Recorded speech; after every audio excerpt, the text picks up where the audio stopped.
అందరికి నమస్కారం అండి. రాత్రి పడిన వర్షానికి మా కొండవీడు వాగు పొంగింది. ఒకసారి చూడండి, మీరేతో చూడండి. ఎవరైనా కానీ మీరు తాడికొండ నుంచి అమరావతి వెళ్లాలనుకున్న వాళ్ళు దయచేసి తాడికొండ రూట్లో రావద్దండి. ఎంత పెద్ద వాగు పొంగింది, కొండవీడు వాగు అంటారు. దయచేసి తాడికొండ నుంచి ఇటు వెళ్లే వాళ్ళు కానీ దయచేసి ఇటు రావద్దని నేను కోరుకుంటానండి. పరిస్థితి చాలా దారుణంగా ఉంది. రోడ్డు గాని అంత పొలాలు చూడండి, కిలోమీటర్ మేర నీళ్లు నిలిచిపోయి.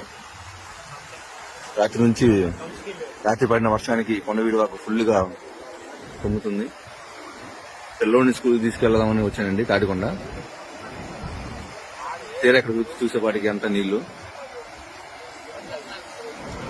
మీరు అమరావతి ప్రయాణం గాని తుళ్ళూరు గాని వెళ్లేటప్పుడు వెళ్లే వాళ్ళు దయచేసి తాడికొండ రూట్లో రావద్దని నేను కోరుకుంటానండి.